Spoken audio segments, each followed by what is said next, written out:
50 to the power of 100 divided by 100 to the power of 50. இதை எப்படி solve பண்ணுறதுன்னு இந்த வீடியோவில் பார்ப்போம். இப்போது 50 to the power of 100 இருக்குன்னா இதில் 50 தான் வந்து பேஸ், இந்த 100 வந்து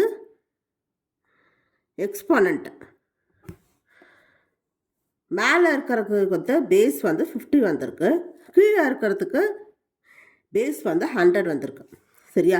இப்போ இந்த ரெண்டு பேஸையும் சேம் பேஸ் வரா மாதிரி மாற்றணும். 50 இந்த 100 எப்படி பிரிக்கலாம்? 100 வந்து எக்ஸ்போனண்ட்டை நீங்கள் பிரிக்கும் போது ப்ளஸில் பிரிக்கணும். 50 + 50. நான் இதில் ப்ளஸில் பிரிச்சிருக்கிறேன். ஏன்னா a to the power of n into a to the power of nக்கு formula, right hand side formula என்னென்னா a to the power of m plus n வரும்.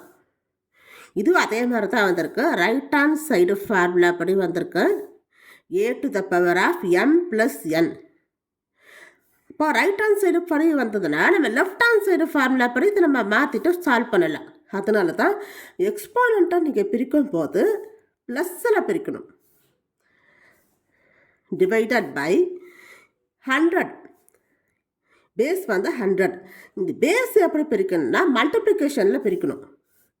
அதாவது 50 × 2. 50 × 2 எவ்வளோ வரும்? 100 வரும். பேஸை நீங்கள் பிரிக்கும் போது மல்டிப்ளிகேஷனில் பிரிங்க.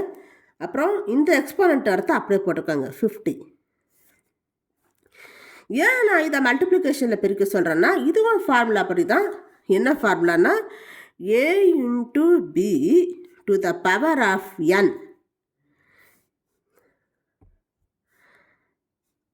ரைட் ஹேண்ட் சைடு ஃபார்முலா என்னன்னா a to the power of n into b to the power of n. இந்த ஏக்கும் பிக்கும் இந்த n வந்து காமன். அதனால் a to the power of n into b to the power of n. நீங்கள் பேஸை மல்டிப்ளிகேஷனில் பிரிச்சிங்கன்னா left hand side formula படி வரும் a × b to the power of n. இதில் a, இது b, இது n. அப்போ ரைட் ஹேண்ட் சைடு ஃபார்முலா படி இதை நம்ம மாற்றிக்கலாம். அதுக்காக தான் பேஸை நீங்கள் பிரிக்கும் போது மல்டிப்ளிகேஷனில் பிரிக்கணும், எக்ஸ்போனண்ட்டை பிரிக்கும் போது ப்ளஸில் பிரிக்கணும். சரியா? சரி, இது எந்த ஃபார்முலா படி வருது? Formula number 1. a to the power of n into a to the power of nக்கு right hand side formula a to the power of m plus n. இது ரைட் ஹேண்ட் சைடு ஃபார்முலா படி தான் வந்திருக்கு a to the power of m plus n. அப்போ நீங்கள் left hand side ஃபார்முலாவை use பண்ணணும். இதை நீங்கள் யூஸ் பண்ணணும். a to the power of n into a to the power of n. அப்போ 50 to the power of 50 into 50 to the power of 50. Left hand side formula படி இதை நம்ம மாற்றியாச்சு. டிவைடட் பை இது எந்த சைடு ஃபார்முலா படி வந்திருக்கு? a × b to the power of n. Left hand side formula படி வந்திருக்கு இல்லையா? அப்போ நீங்கள் ரைட் ஹேண்ட் சைடு ஃபார்முலாவை யூஸ் பண்ணணும். Formula number 2. இந்த 50ங்கிறது இந்த 50க்கும் இங்கே 2க்கும் காமன்.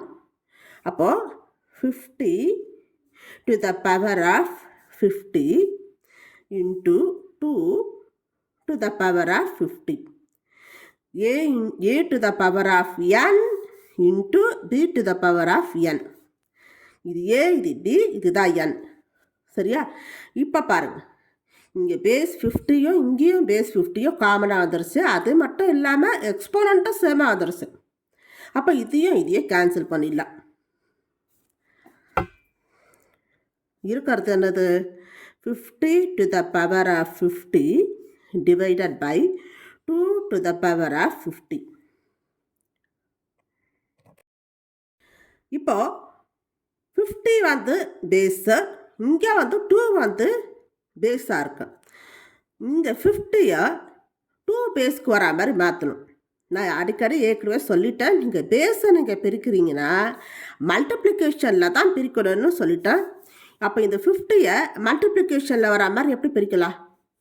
25 2s are 50 இப்படி பிரிக்கலாம் இல்லையா? அப்போ இது 50யை 25 into 2 to the power of 50 divided by 2 to the power of 50. இதை நீங்கள் பிரிக்க வேண்டிய அவசியம் இருக்காது. இது இங்கே பார்த்தாலே உங்களுக்கு புரியும். அடுத்தது நம்ம 2 to the power of 15 வரும். இதையும் கேன்சல் பண்ணிடலாம். இது எந்த சைடு ஃபார்முலா படி வந்திருக்கு? a into b to the power of n-னா a to the power of n into b to the power of n. இது லெஃப்ட் ஹேண்ட் சைடு ஃபார்முலா படி வந்திருக்கு இல்லையா? ரைட் ஹேண்ட் சைடு ஃபார்முலா படி இதை நம்ம மாற்றணும். அதாவது இந்த 25க்கும் 2க்கும் இந்த 50 காமன், அவ்வளோதான். இப்போ 25 to the power of 50 into 2 to the power of 50 divided by 2 to the power of 50. இப்போ பாருங்கள், 2 to the power of 50யா?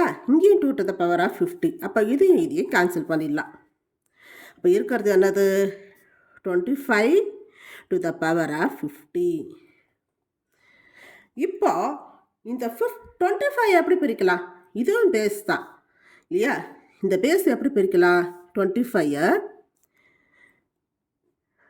5 ஸ்கொயர்னு பிரிக்கலாம் இல்லையா? அதாவது 5 into 5 5 ஸ்கொயர்னு நம்ம எடுத்துப்போம். 5 square to the power of 15. அதுக்கப்புறம் இந்த 2 எக்ஸ்போனண்ட் வருது. இந்த 2 எக்ஸ்போனண்ட் வந்தால் நம்ம எப்படி பண்ணணும்? ரெண்டுத்தையும் மல்டிப்ளிகேஷன் பண்ணிக்கணும். என்ன ஃபார்முலானா a to the power of n to the power of n equal to 2 exponent வரும்போது இது ரெண்டுத்தையும் நீங்கள் மல்டிப்ளிகேஷன் பண்ணிக்கணும். mnனா m இன்ட்டு n அர்த்தம். சரியா? பேஸ் வந்து 5. இது ரெண்டுத்தையும் மல்டிப்ளிகேஷன் பண்ணிங்கன்னா உங்களுக்கு 100 வரும். 50 into 2 100. 5 to the power of 100. இதுதான் ஆன்சர். இந்த வீடியோ உங்களுக்கு பிடிச்சிருந்தா லைக் பண்ணுங்கள், ஷேர் பண்ணுங்கள், சப்ஸ்கிரைப் பண்ணுங்கள். Thank you.